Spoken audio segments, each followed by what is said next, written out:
force, power, and pressure measurements as per your last module we are dealing with. So in the previous class, we were dealing about the torque measurements, right? So we will continue further. I will just share the screen with you all.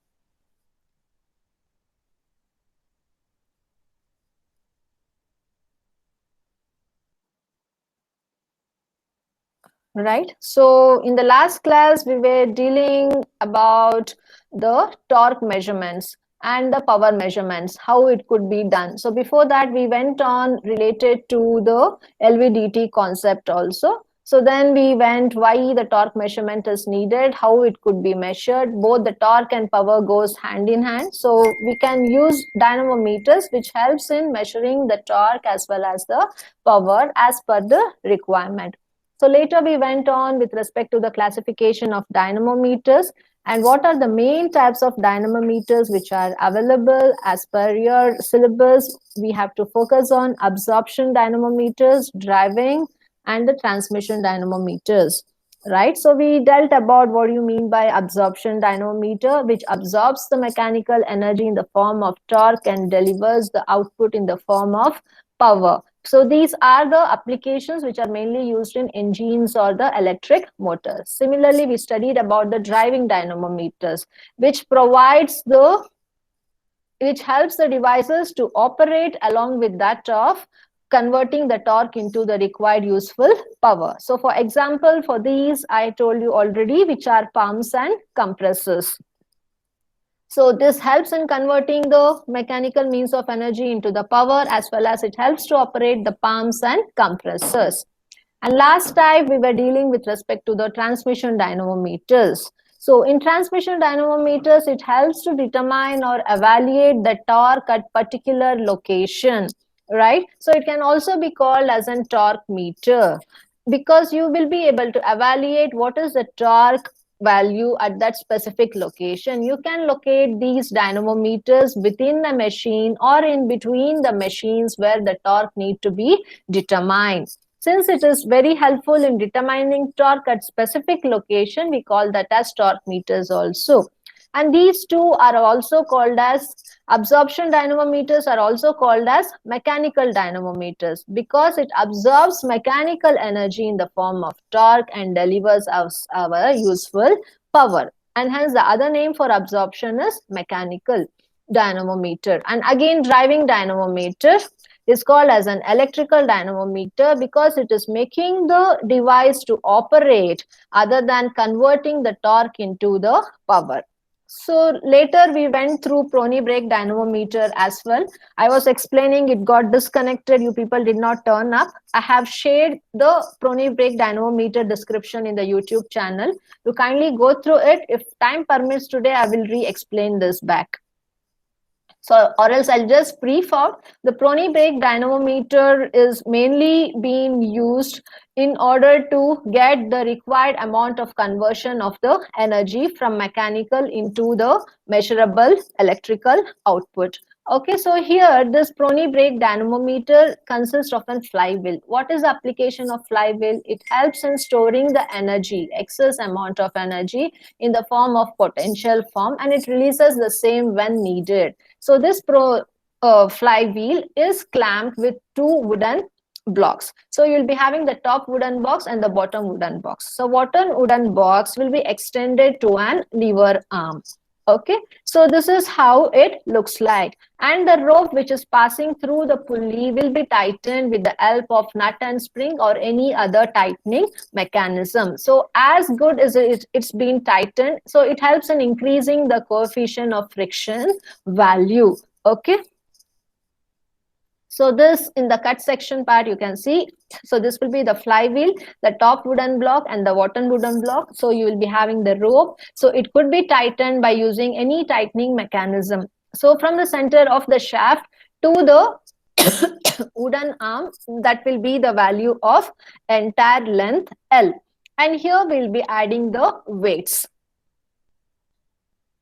So these two wooden blocks are mounted diametrically in opposite to that of flywheel as shown, diametrically opposite, one at the top and one at the bottom. So one block carries a lever arm. So the down portion of the wooden block usually carries the lever arm. So the rope is tightened in order to increase the frictional resistance between the block and the wheel. So the frictional resistance force, the torque which has been generated due to the frictional resistance is calculated by the formula force into the length of the arm. So once the torque is been determined, we can use the value of the torque obtained to determine the power. So power will be given by 2 pi nt upon 60. Okay, so you will be having the speed with which the flywheel is rotating, and this is the torque value. So 2 pi nt upon 60 will yield you the required power. So it helps in absorbing the mechanical energy, evaluating the torque, and converting into the required power. So this is how a Prony brake dynamometer works. I have explained in depth. Still more, you please have a look on it. I'm just revising this part because yesterday it got disconnected. So same thing has been replied here. So N is the revolution of the shaft through which the flywheel is rotating. So it provides omega, it provides you an angular velocity of the shaft. So F will be the frictional force, L will be the length of the arm, and W will be the load what you are applying at the end of the lever arm. So similarly, by that we will determine our torque generated due to the frictional force generated in the lever as well as tightening of the nut, and the distance r, the radial distance of the outer diameter of the pulley. It's not the inner diameter you have to consider, it is the radius of the outer diameter of the pulley. Okay, so to evaluate the torque. So once torque is evaluated, then you will calculate the required power. Okay, so power is angular velocity into t, or the omega is equal to 2 pi n upon 60. So substituting this formula, we can just end up with the generation of the required output power P. And also it has some limitations. What are the limitations? Mainly, I'll just brush out. Okay, so it has some, due to the continuous rotation of the flywheel, and it is housed in the wooden blocks, always wear comes into the picture. If wear is there in the wooden blocks due to rotation of the flywheel, what happens? The coefficient of friction which has been delivered will not be consistent. It will keep on wearing. Okay, so and as a result, it requires continuous tightening of the clamp. So due to this, there will be a large variation in the measurement of the powers which is being needed, and hence it is not suitable for generation of the power for long period of time. So this type of dynamometer is suitable to measure small amount of power which is not run for a longer period of time due to the reason of wear.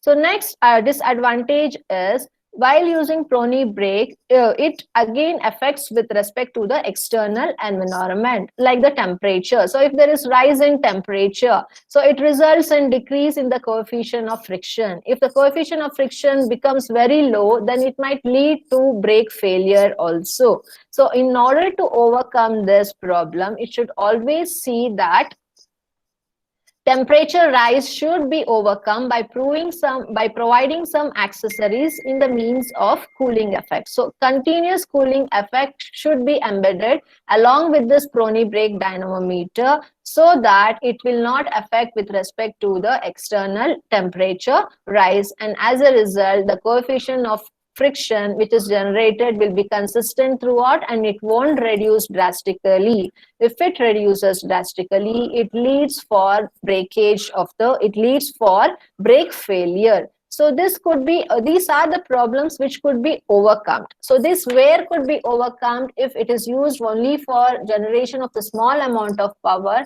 then this wear will not affect much. If you are focusing on measuring large amount of power, then this wear which arises in wooden block due to rotation of the flywheel will be a major problem. Similarly, even if you are not providing the cooling effect, then again the coefficient of friction which is generated across the rope while the flywheel rotates will be varying, which leads to brake failure. So to overcome this, a proper cooling effect has to be given. And last one, when the machine torque is not constant, what happens? The measuring arrangement is always subjected to oscillations. So if the coefficient of friction is keeping on varying due to external temperature rise, and what happens, the torque what you evaluate will not be consistent, it will not be constant. So due to that, many measuring arrangements will be subjected to oscillations, but still this can be, there may be changes in coefficient of friction, and hence the reading of the force will be difficult in this stage. So taking the reading of the force which has been evaluated will be difficult if you have the oscillations. So in order to take the value of force accurate, the oscillations has to be reduced. So if the oscillation has to be reduced, the amount of torque what you are obtaining should be consistent. If it is not constant, then it gets oscillated, and if oscillation, the coefficient of friction value reading how much it is will be very difficult. So these are the limitations which could be overcome in one or the other way. So related to advantages and disadvantages, advantages are very simple. It is very simple in construction. Okay, the cost related to the construction of these Prony brake dynamometer is not too high, so it is economically feasible, and it is always suitable for measurement of small power only. Why? Because of the wear which comes into picture while the pulley rotates among the wooden casing. And similarly, the disadvantages. It is not suitable for the large power due to the same reason, and it needs a cooling system consistently when the machine is on. And third is the shaft is not uniform, and hence the dynamometer is subjected to severe oscillation. So if one focuses on getting an uniform amount of shaft, okay, so the dynamometer might not be subjected to many oscillations. And again, the cooling system if you provide, so you can overcome one of the drawback. And thirdly, the wear, you cannot use this for large power due to wear.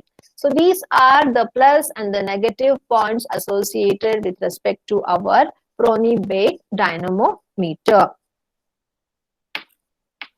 So next type of dynamometer which is there in your syllabus is rope brake dynamometer.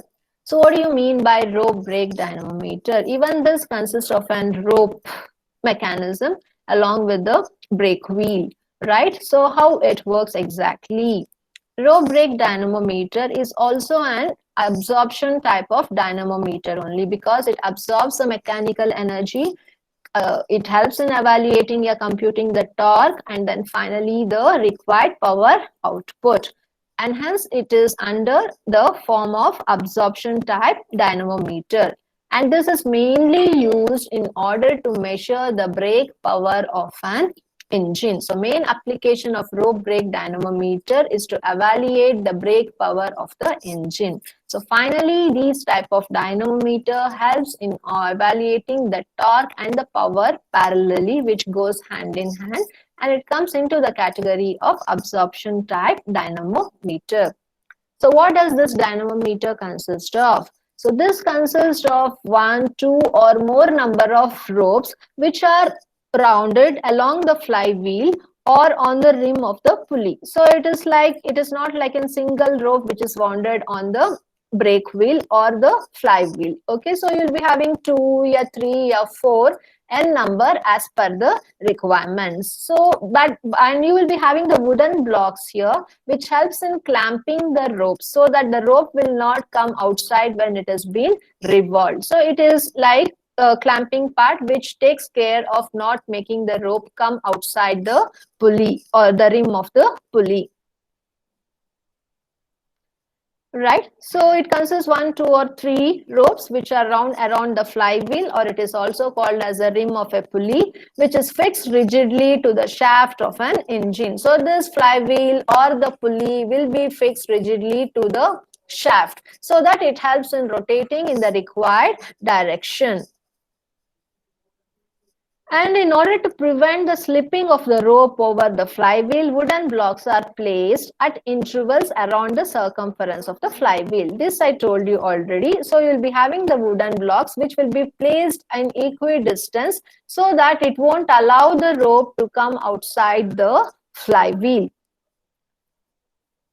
So during the operation of the brake, the engine is made to run at a constant speed always. So when the operation of the brake comes into picture, it is seen that the engine is always made to run at a constant speed. Why? Because the friction torque due to the rope must be equal to the torque being transmitted to the engine. So the frictional torque which is generated at the rope must be always equal to the torque which is being transmitted to the engine. So there should be no variation among the frictional force generated at the flywheel and the transmitted torque to the engine. Both should be the same. And as a result, you are clamping the wooden block so that there will be no problem in the rope slipping down the pulleys. If that is the case, then there will be variation in the frictional torque transmitted. Okay, so this is how you will be having. So the one end of the rope will be connected to the dead weight, the another end of the rope will be connected to the spring balance. So based on the load, which is based on the dead weights which are being applied, so the frictional force which is being generated will be measured directly by using an spring balance. So it shows the variation of the values of the frictional force with respect to the dead weights applied. So even this rope brake dynamometer is also very simple in construction. It doesn't have any complication in constructions. Okay, so these are more suitable than our Prony brake dynamometer. And this could be used for wide range of power. The Prony brake dynamometer was restricted only for measurement of low power due to wear which comes into picture between the wooden blocks. But this is suitable for measuring a wide range of power, and it is also used for long test with little overheating. In Prony brake dynamometer, so if it was run for a longer period of time, it resulted in heating, right? So hence we were supposed to provide the cooling effect, but it could be used for a longer test with less amount of heating effect. So it is almost better than that of Prony brake dynamometer. So here these are the formulas which are being used to determine the power. Okay, so brake power will be evaluated by 2 pi nt upon 60,000 kilowatts, right? So N will be the revolution of the shaft with which it has been rotating per minute. So D will be the diameter of the pulley or the flywheel which is being used, and small d will be the diameter of the rope what you have used, and S will be the spring balance reading what we get directly, and W will be the dead weights which will be hanged here to the end of the rope. So by using these values, so we will be able to evaluate the required torque and the brake power. So T will be the tangential force which is being generated into the radius of the wheel. So when the load is being applied, so you will be having the frictional force. So it will be rotating. So the frictional force which come will be acting tangentially to the circumference of the flywheel. So the amount of tangential force generated into the radius of the wheel will provide you the value of the torque. So after calculating the value of the torque, you will be knowing what is N, which is revolution of the shaft per minute. So we'll substitute these two values. So other parameters are constant here, 2 pi and 60,000. So you can evaluate what is the brake power. Okay, so after that, the actual power could also be generated, evaluated or computed, which is equal to 2 pi N into W will be the weight at the end of the rope, minus S will be the spring balance reading, how much it is showing, into the effective radius of the brake wheel. So you have to determine the effective radius, which will be nothing but the diameter of the pulley plus the diameter of the rope divided upon 2. So that will provide the effective radius for the brake wheel. So that you will substitute and divide by 60,000 to get the power output in terms of kilowatts.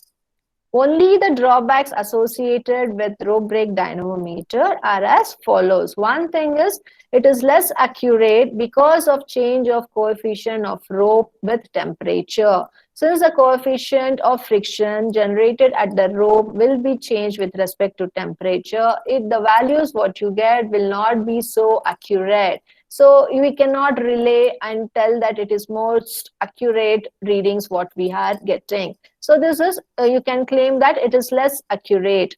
And second one is cooling system is required even here, but it is not provided in this case. So if you provide the cooling effect, so the change in temperature could be overcome. So if the change in temperature could be overcome with respect to cooling effect, then we can overcome the less accurate reading into an optimized reading which is more accurate. So the disadvantage which is associated with rope brake dynamometer can be overcome if these changes are implemented. But still, in comparison, rope brake dynamometer is more feasible than that of Prony brake dynamometer. So both of this dynamometer comes into the category of absorption dynamometer, which absorbs the mechanical energy and evaluate the torque and convert into the required power output.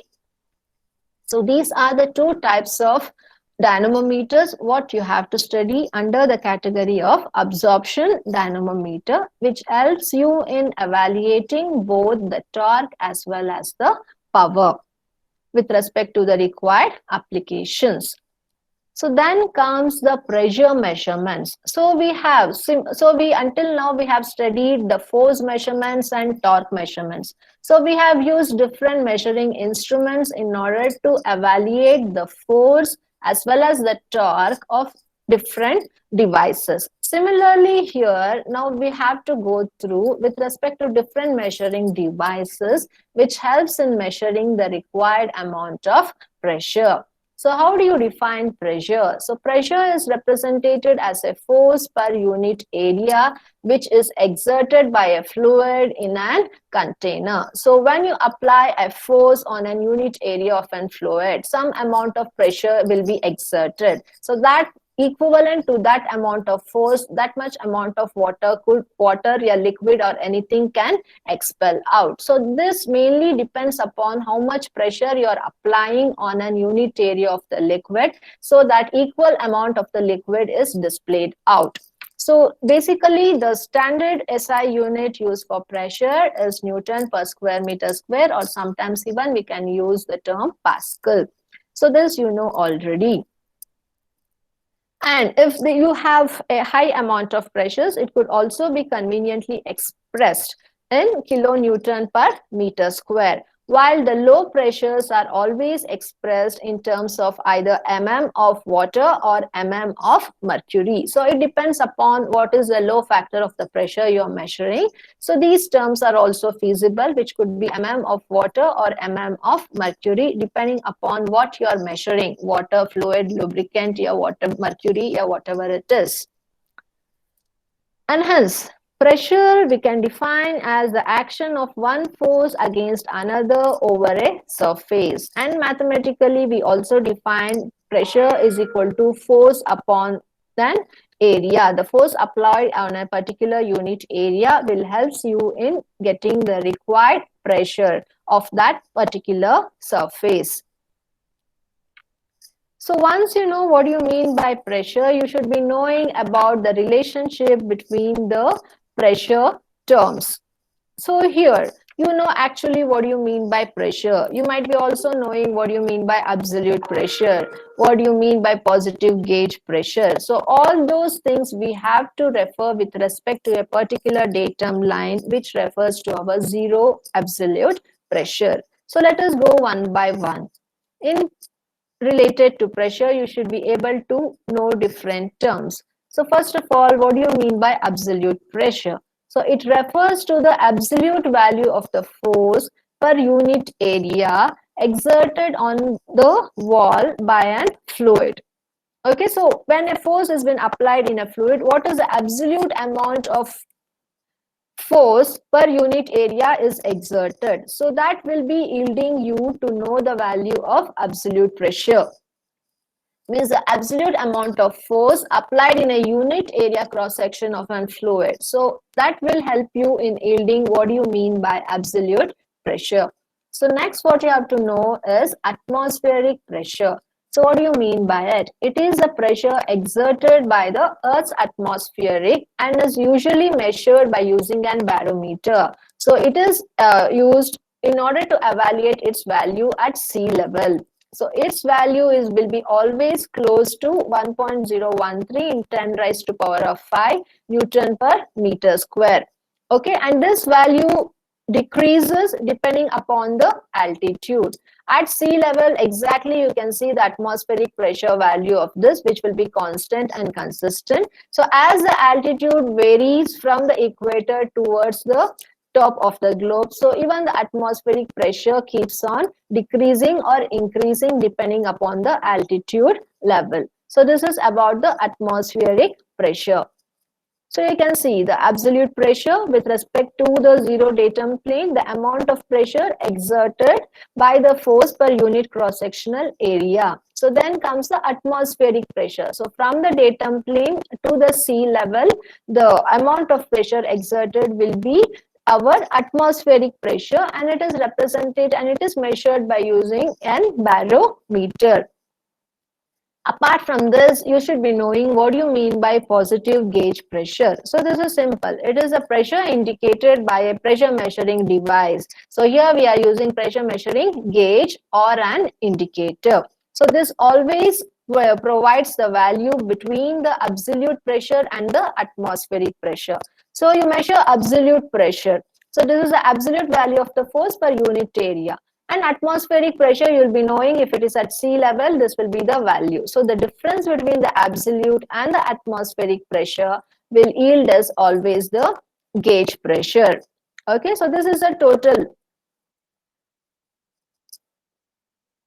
Okay, so this is a positive gauge pressure which is measured above the atmospheric pressure. And this is the barometric pressure or the atmospheric pressure. So the difference between the atmospheric pressure and the absolute pressure will provide us the gauge pressure. So if they ask you to explain for the pressure terms, you can just explain what do you mean by absolute, atmospheric, gauge pressure. And also you can just draw a graph between the pressure and its pressure terms and show how does it vary. So this is the relationship among the pressure terms. So before going for the pressure measurements, you should be knowing what do you mean by pressure, its unit, and different terminologies associated with pressure. And then you should be also knowing what do you mean by static and dynamic pressures. Right. So before that, everyone knows like what do you mean by vacuum. So it is an absolute pressure which is very much less than that of the atmospheric pressure. So any pressure which is associated below atmospheric will yield vacuum. So it is a negative gauge pressure usually. What do we get? Because it is below atmospheric pressure.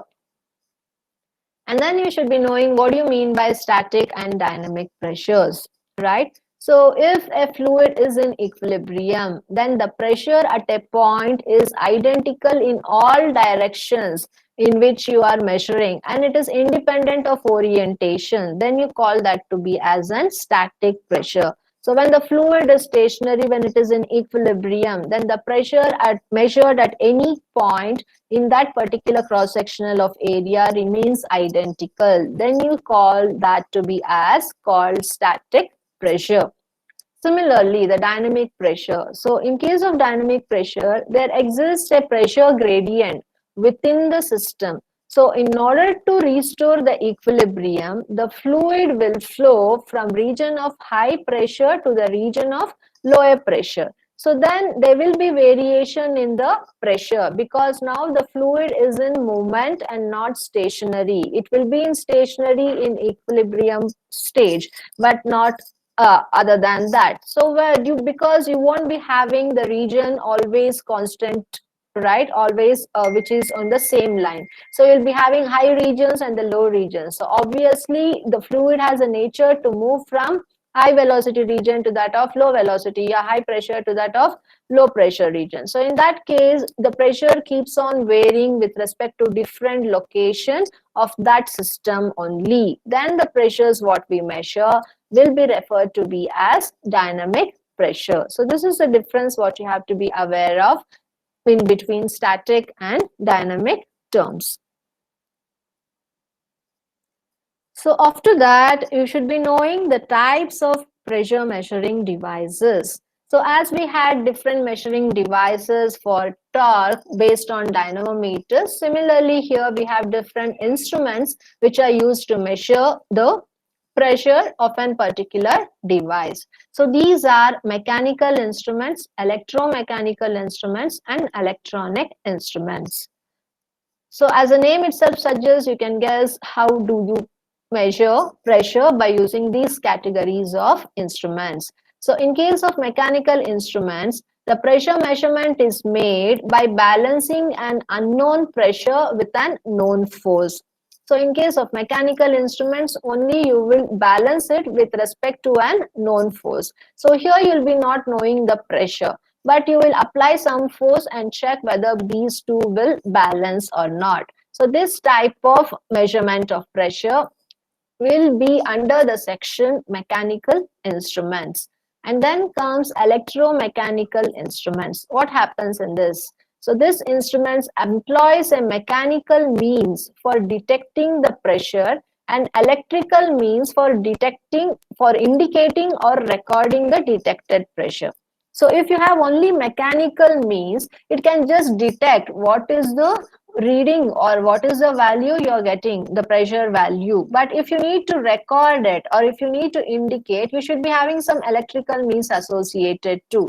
Then only it can record the data of the pressure which is being evaluated. So it is something similar to that of transducers, which was having the stage 1, stage 2 and stage 3. So stage 1 will only sense the physical quantity. Stage 2 transducers will do the modification so that it could be transmitted to the third stage of the transducer, which will be able to either record or transmit to other devices. Similarly here, always if you need to transfer the evaluated value into a readable form, you should be having one or the other connectivity, and hence electromechanical instruments helps in converting or helps in storing or indicating the pressure evaluated so that that will be readable by the operator, or else the operator will not come to know, even though the pressure value is evaluated and it is not readable by the operator, how will come to know about the value of the pressure. And hence there is a need of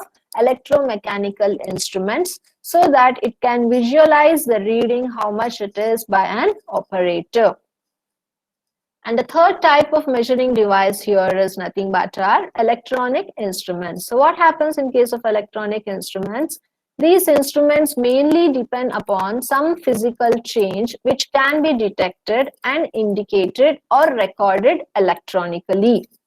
So these instruments mainly depends upon the change which is associated physically. So this change physically will be sensed, will be detected, and it will be indicated or recorded in the form of electronics. So they should be having some sensing device which sense the physical quantities. So the physical quantities could be anything like temperature, the density, or anything, the input what you are providing. So that will be sensed and it will be modified and recorded in the form of electronically, so that it will be in a readable form for the operator. So this is more easier than that of electromechanical. This needs a conversion, but this can directly sense and modify into the output readable form.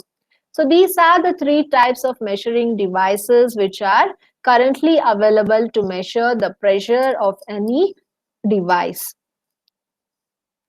So before going further, you should be knowing what are the pressure sensing elements. So the basic pressure sensing elements can be configured into different categories. So it could be a C-shaped Bourdon tube. The Bourdon tube, the diaphragm, the bellows, we have studied already in case of the chapter called transducers, right? So where we dealt about the circuitry system. So what do you mean by bellows? So what is the function of an Borden tube in transducer? So all these we have studied. So here they are representing with respect to only sensing elements. So these are the elements which could be used in order to sense the pressure. So which type of Borden tube is used? It is a C-shaped Borden tube. So if you see here, okay, the first figure provides you an Borden tube, and it is called as a C-shaped Borden tube because the Borden tube what we are using is of C-shaped. So this is one sensing element which is being used. Okay, then we have an helical Borden tube. So the diagram B here, you have an helical nature of the Borden tube used through which the pressure is made to pass through. Since it is of helical shape, we call it as helical Borden tube. Then we have a third one I called as a flat diaphragm. Okay, so because here the diaphragm is flat and it is made to pass in an horizontal way the pressure, and hence we call this as a flat diaphragm. Then we have called as convoluted diaphragm. So the diagram D is called to be as a convoluted diaphragm. So here you will be having the variation in the diaphragm.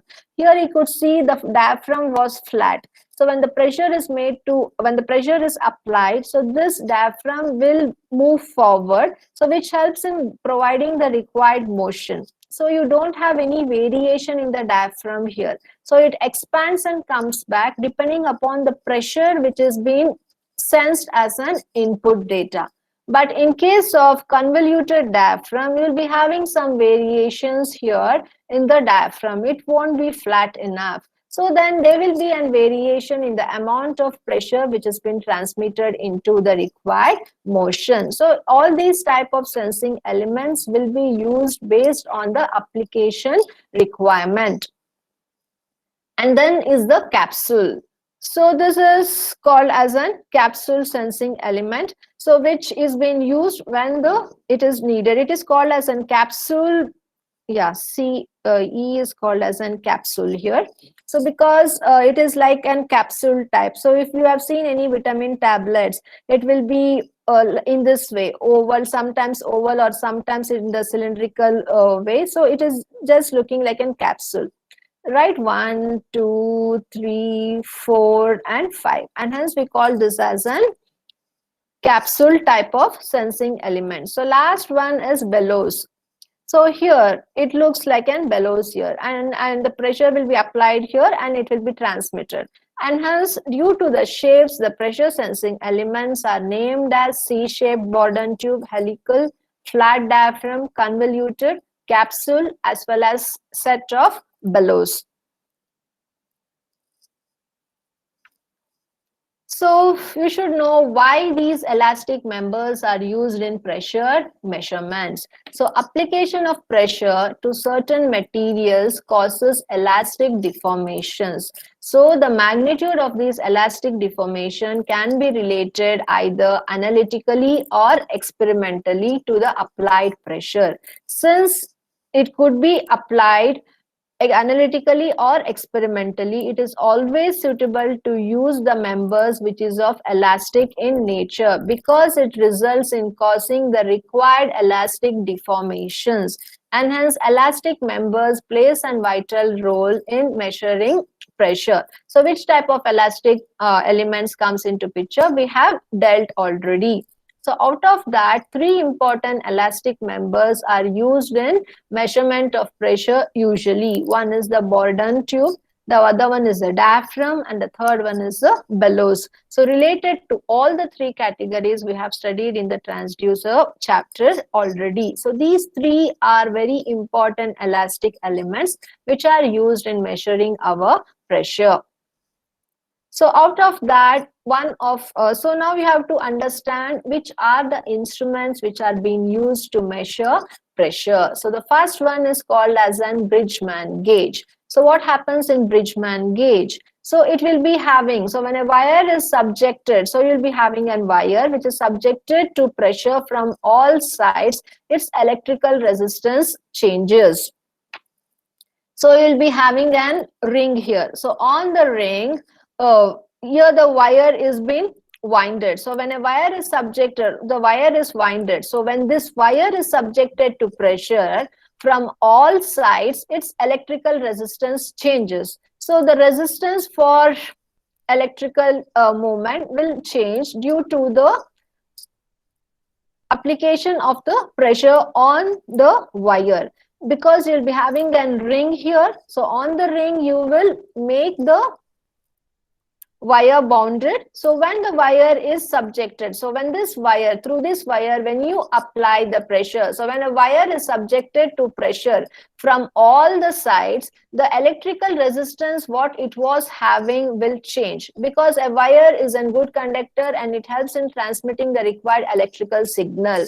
But if you make this wire wound around a ring, which helps in transmitting the electrical power, and you apply pressure on the wire, because it has to pass through every curvature which is moving on this ring. So obviously it results in having some barrier or some resistance for the movement of electrical signal.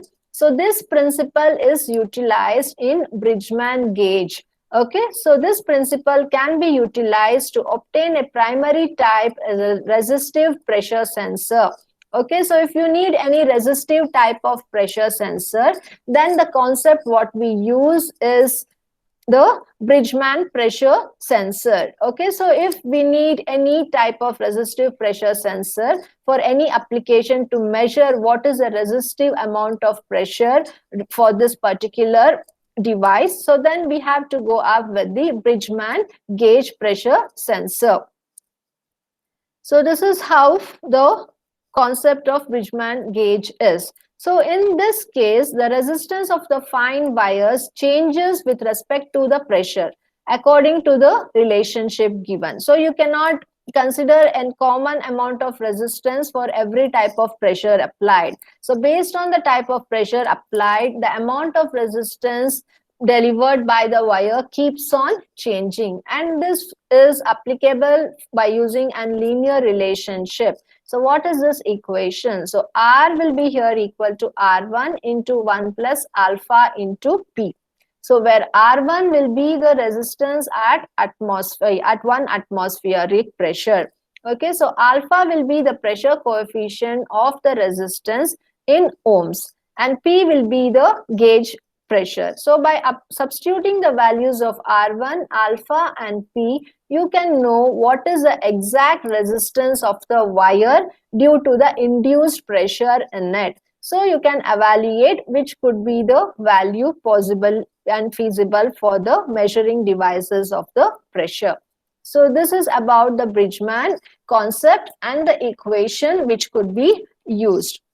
Okay, so the above said resistance change may be used for measurement of pressure as high as 100,000 atmospheric pressure, okay, which is nothing but our 10 kilonewton per meter square. So this Bridgman gauge is more suitable to measure the pressure for this range of values. A pressure transducer based on this principle is called as a Bridgman gauge.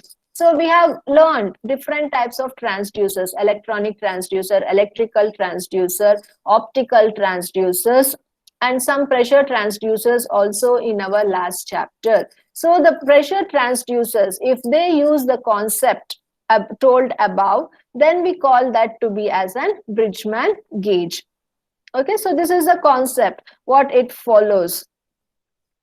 So if it follows the concept of a bone ring wounded around the wire, and the force has been applied and the pressure has been applied through the wire, then it shows what is the electrical resistance offered by the wire for the movement of electrical current due to applied pressure. So this concept, if it has been implemented in case of pressure transducers, then we call that to be as Bridgman gauge. So this typical gauge usually consists of 84% of copper, 12% of manganese, and 4% of nickel. So this gauge will wound in a coil and enclosed in a suitable pressure container. So this typical gauge use this material. So this gauge will be wounded in a coil. So you will be having a coil in which this gauge will be wounded, and it will be enclosed with a suitable pressure container. So it will be done a packaging part by using a pressure container. So the pressure coefficient of the resistance for this material will be about. So for this material means the above said manganese material. So manganese material is a combination of 84% copper, 12% manganese, and 4% of nickel. So the combination of these will yield an coefficient of resistance value of 2.5 into 10 raised to minus 11. So this is a pressure coefficient which it yields for the manganese material. The total resistance of the wire is about 100 ohms, and conventional bridge circuits are always employed for measuring the change in the resistance. So normal conventional bridge circuits will be used to measure the change in the resistance, but the total resistance of the wire will be always equal nearly to 100 ohms. So such gauges are subjected to aging over a period of time, so that frequent calibration is required. Since it gets aged over continuous use, over continuous period of time, it is always necessary that you do the calibration part very frequently, or else you won't get very accurate and precise results. So in order to get a proper, consistent and precise results which are accurate enough, accurate means which are close, in very much close enough to that of the standard values, then it is very essential to do the calibration part for Bridgman gauge. But still, however, when properly calibrated, the gauge can be used for high pressure measurements with an accuracy of 0.1%. So if it is calibrated as told above very frequently, then this gauge can be used for high pressure measurements. It is not restricted only for low range of pressure measurements. If it is calibrated exactly frequently, then it could be used even for measuring high range of pressure with an accuracy of 0.1%. So this is about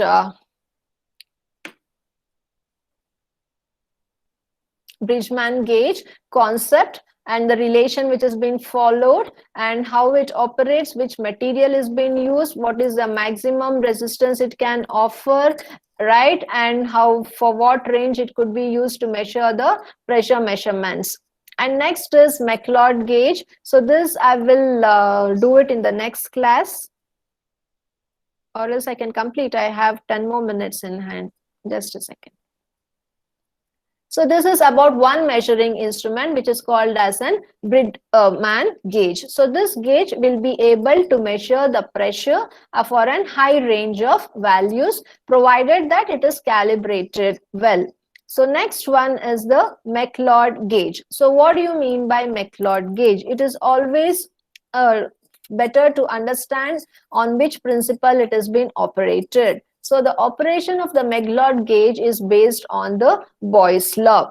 So what is Boyle's law? So when P1 and P2 are the pressures at initial condition respectively, V1 and V2 are the volumes what we get at the corresponding condition. So in that case, P1 will be P1, P2 is equal to V2 and V1. So in that case, P1 will be equal to P2, V2 upon V1. So by compressing a known volume of the low pressure, high pressure and the measuring resulting volume and pressure, we can calculate the initial pressure. So that's what being told here. So initial pressure into the final pressure, P1, P2 is equal to V2 and V1. So by using the Boyle's law concept, you can determine P1 is equal to P2, V2 upon V1. So you can determine the initial pressure by knowing the final pressure and its volumes accordingly. So the McLeod gauge is a modified mercury manometer. So you know how one manometer works. So you know what do you mean by a mercury manometer. So this McLeod gauge will work on the principle of modifying the existing mercury manometer. So this is the schematic diagram of how an McLeod gauge looks like. So a McLeod gauge will be having an movable reservoir, so in which you will be having the mercury over here. So you will be having an reservoir with an capillary tube, and it will be connected to an bulb here. Okay, so let us see. So the bulb B and the capillary tube C are then at the same pressure as that of the vacuum pressure. So what do you mean by that? The bulb B. So this is the bulb B. You'll be having the movable reservoir within which you have the mercury. So that will be connected here because you'll be having an opening. It will connect to the pipe here where you have the space for vacuum, and it will be connected to an bulb. So this top portion of the bulb will be connected to an capillary tube. Okay, so this is a movable reservoir. So here the variation in the mercury level could be noted based upon the vacuum which has been generated at the top. So the bulb B and the capillary tube C are kept under the same pressure. So you have the capillary tube. So you have the capillary tube C. So this is a capillary tube C, and the bulb B will be kept under the same pressure, okay, as that of the vacuum pressure. So you will be having the vacuum pressure which will be kept. So vacuum amount of vacuum pressure P here based on the vacuum pressure, with the same pressure the bulb B and the capillary tube C will be maintained. So the reservoir is subsequently raised. So you will be having a reservoir. So it will be subsequently raised based on the pressure it has originated. So the reservoir is subsequently raised until the mercury fills the bulb. So the reservoir, so the mercury here will be raised until you see that the bulb is filled with complete volume of the mercury, because you have to maintain a constant pressure in the bulb and capillary depending upon the vacuum generated in the reservoir. So based on that, you will start increasing the level of the reservoir such that the pressure at the bulb and the capillary will remain the same. You will be having an opening here over here. So you will open the valve until it fills totally, so that the amount of pressure in capillary and the bulb will remain the same. If any variation has to be done, so this will be opened so that it can come down or move up. So if the volume of the capillary tube, and the reservoir is subsequently raised until the mercury fills the bulb and rises in the capillary tube to a point where the level in the reference capillary R is located at the 0 point. Okay, so here the pressure should be developed in such a way that the level here across the 0 point, the radius of the capillary will be maintained at the level 0. So this and the movable reservoir point, both should be maintained at the level 0. So accordingly, the pressure should be developed here uniformly. For that, the bulb should be filled fully and capillary tube through the 3/4 of it, so that at the tip of the capillary, the value of will be 0 as required. So if the volume of the capillary tube per unit length is A, if the volume of the capillary tube for the unit length is A, so if the volume is kept as A for the capillary tube, then the volume of the gas in the capillary tube is considered to be as V suffix C is equal to A suffix is equal to A into Y, because you have the area here of the capillary tube and the space of the pressure which has been left out, because you are considering that for unit length A and the volume V pressure. Okay, so where Y is the length of the gas occupied in the capillary tube. So based on that, the pressure in the capillary tube will be equal to the pressure across the bulb into the volume of the bulb upon the volume of the capillary tube. So this concept is as same as our Boyle's law. So what we have used to determine the unknown pressure, right?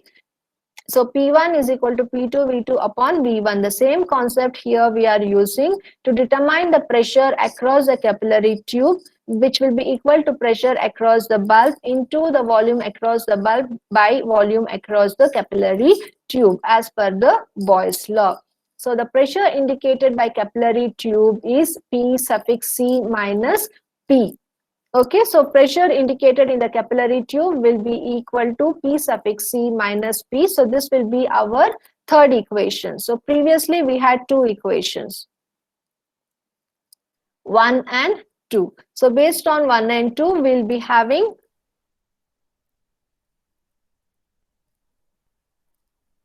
P suffix C minus P, then we will get the equation 3. So where we are expressing the pressure in terms of height of mercury column. So here we are expressing the pressure with respect to the height of the mercury column. Okay, so after this, finally, where we can express the pressure in terms of height of mercury column, you will combine all the equations, equation 1, 2 and 3. So by relating equation 1, 2 and 3, it could be turned up to be the value of P is equal to A is the area into Y is the space within which the gas has been occupied. Okay, so A into Y square upon the volume of the bulb minus again the area unit length of which is represented as A into the length of the gas occupied in the capillary tube is our Y. Always it could be observed that the unit length of the unit length and the unit length amount of the gas occupied will be always less than that of the volume of the bulb, and hence the vacuum pressure P will be equal to, just a second, hello, हाँ class अभी just हो रहा है, 1 minute में, 1 second. So vacuum pressure, basically it will be AY square upon VB, because this AY will be very small than that of the vacuum of the bulb. So this could be neglected, and hence the vacuum pressure value will be equal to AY square upon V suffix B. So this is how the vacuum pressure will be developed by using the McLeod gauge. So this type of gauges, in commercial McLeod gauges, the capillary tube is directly calibrated in micrometers. So these type of McLeod gauges will be calibrated directly by using the micrometers. So this gauge is very sensitive to condensed vapor, which may be present in the sample because they can condense upon compression. So what happens? So this gauge is very much sensitive for condensed vapors. So if you have condensed vapors, so it could be able to sense the presence of the vapors, and they can condense still more upon the compression, because in pressure you will be subjecting into the pressure where the gas will be compressed. So if the vapors are of condensed vapor, it will be very much sensitive to this type of condensed vapor, and this can still more condense upon the compression values what they are being made to pass through the bulb or the capillary tube. So basically for dry gas, the gauge can be used from the range of 10 raised to -2 to 10 square micrometers. So what is the range for McLeod gauge? If they say for any dry gases, the gauge can be used from 10 to the power of -2 to 10 square micrometer of the pressure. So this is about the McLeod gauge, what we have studied, and the Bridgman gauge. So these two are the instruments which are being used to measure the pressure. So other instruments are also there, so that we will take care in the next class. So currently it is 12:50, so I will just stop over here. And if anyone have not written your name and USN number, kindly do type it in the chat room. And many people have not submitted the assignments. You see that you submit on time. Okay, all the materials are uploaded in the Google Classroom, right from the PPT to that of the video clipping and other materials as well. So please see that you complete at the earliest and submit on time. If anyone have not written your name and USN, kindly do type it out.